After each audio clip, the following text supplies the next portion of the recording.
C-H-R-I-S-T-I-A. I think you're making up brand new names for me. Over here? He says he wanted big, so. If I could pick any superpower at all that I myself could have, believe it or not, I think the power I would want would be luck. Because I think if you're lucky, then you've got everything. Whatever you want to do, you can accomplish it because you're lucky. If you buy tickets to a raffle, you'll win the raffle because you're lucky. If there's a girl you want to fall in love with you, she'll fall in love with you because you're lucky. I mean, I think being lucky is the most important thing in the world. Boy, when I see these characters that I wrote years ago, when I see them on the big screen, it's really a great feeling. But a lot of people ask me, well, how do you feel because you created them? And I don't think of that at all. When I'm watching the movie of Spider-Man or the X-Men or the Fantastic Four, I'm sitting there just like anybody else in the audience, and I'm enjoying the movie. And I'm going, wow, that's terrific. Oh, boy, I hope he doesn't get hurt. Oh, gee, look out. You know, I'm reacting just the way everyone else does. I'm not sitting there thinking, oh, hey, I wrote that. That would be no fun. The fun is just being like everyone else and enjoying the movie. In what city? Mexicali City? Mexicali City? Yes, Mexicali City. Where is that? Is that near Mexico City? It's the border with California. The southern city in California is called Calexico. That's our side. And then Mexicali is the border. I see. The Mexico side, so. Gamacon, Mexicali. Okay. All right. Well, it's funny. People ask, what's my favorite superhero? Who do I identify with the most? I really identify with all of them. When I was writing them, whichever one I wrote at the time, that's the one I thought I was.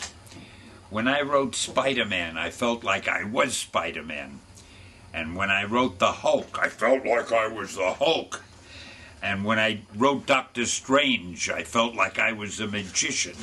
So I identify with all of them. That's what makes it so much fun. When you write comics the way I do, you could be a lot of people all at one time.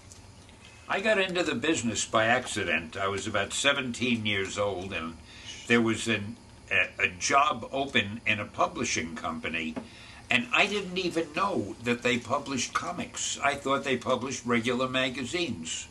So when I applied for the job, they told me they needed somebody in the comic book department, and I figured, well, okay, I'll get some experience, and after that I'll get out into the real world, because in those days nobody cared about comics, nobody had any respect for them, and if you told somebody that you were working in the comic book business, they'd think, they wouldn't think very much of you. So I didn't expect to stay in comics, but after a while I realized it's a lot of fun, and I was enjoying it. So I stayed there for half a century. No, I've really been very lucky, because at Marvel I became the editor-in-chief. So as the editor-in-chief I could do pretty much what I wanted, so there was nobody to say no to me. The only time I had a problem was when I came up with the idea for Spider-Man. My publisher didn't like that. He said, what is Spider-Man? I said, well, he's a teenager, and he's going to be the hero, and he has a lot of problems in his personal life. So my publisher said to me, you can't do any. Oh, and I want to call him Spider-Man. So he said to me, you can't do this Spider-Man strip. He said, first of all, people hate spiders, so you can't call a hero Spider-Man. He said, then you can't make a teenager a hero. A teenager can only be a sidekick.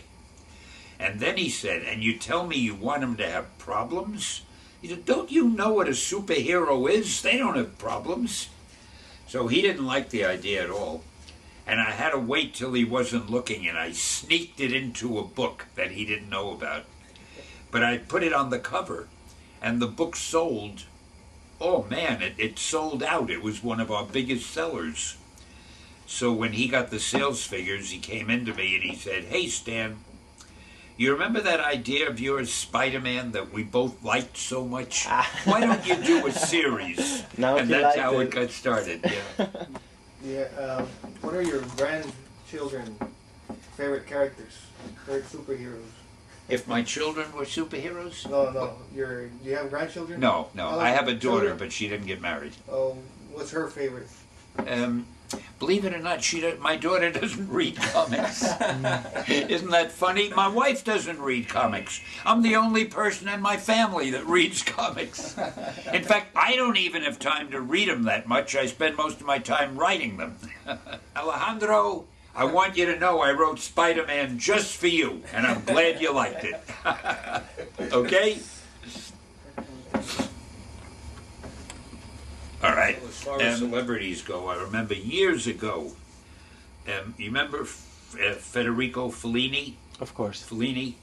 He came up to the office to see me. I couldn't believe it. The girl at the desk in front, she said, "Stan, there's someone to see you." I said, "Who?" She said, "Oh, Fred Felony or somebody." I couldn't get his name. So I see everybody. I said, "Well, let him come in." So all of a sudden I recognized him. We had a long, narrow hall, and I was at the end of the hall.